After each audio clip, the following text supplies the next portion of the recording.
My name is Joe Wallen, and I'm a startup lawyer in Seattle, Washington. I work at the law firm of Davis Wright Tremaine, and I work with a lot of startup and emerging companies. The best and easiest way for a startup to raise money is to rely upon Rule 506. Do not generally solicit or generally advertise your offering.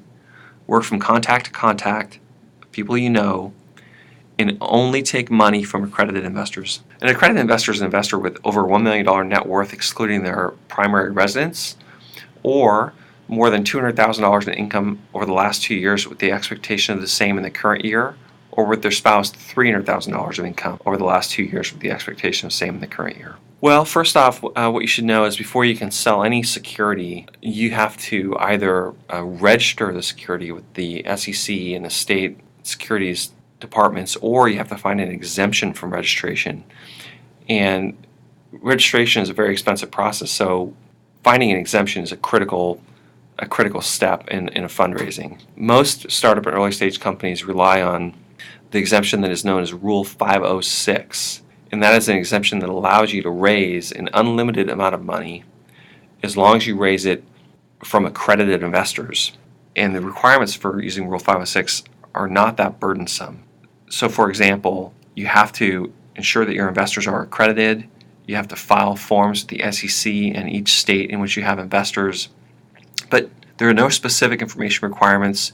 You don't have to have audited financials or any sort of detailed or lengthy prospectus, as long as you're taking money only from accredited investors.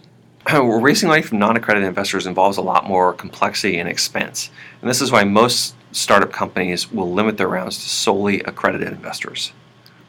Rule 506 was recently amended, so now under Rule 506 you have what could be referred to as a non-generally solicited Rule 506 offering, and then you also have what could be referred to as a generally solicited Rule 506 offering. I think right now, and probably for the foreseeable future, most companies are going to stick to the non-generally solicited Rule 506 offering. So if you're going to go with what we're referring to as the non-generally solicited offering, you can't advertise your offering, you can't publicize it, you can't post it on the internet, you can't use Twitter or Facebook to promote the offering. You've got to work from one contact that you know to another contact that you know that you have a pre-existing substantive relationship with. I think for the most part companies are going to continue to use the old Rule 506, which is the non-generally solicited Rule 506, not generally solicit their offerings.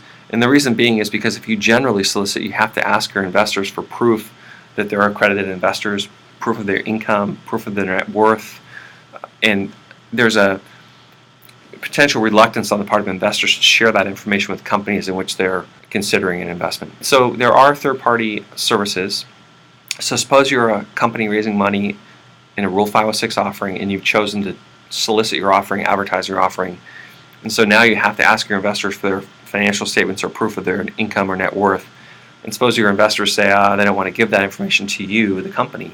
What are your alternatives? Well, there are third-party service providers like Second Market or 506 accredited.com that will work with the investor to verify the investor's net worth or income and then send you, the company, a letter saying that they have done that. Well, there was a lot of hope surrounding the Jobs Act, and there was a lot of optimism that it was going to make things easier for companies.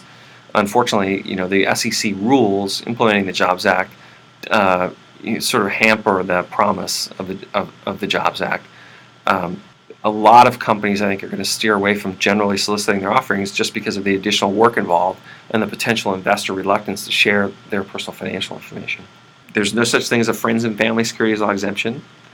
Your securities law exemption is going to be, the easiest one is going to be the all accredited investor exemption under Rule 506, and so you don't want to take any money from any friends or family unless they're accredited investors.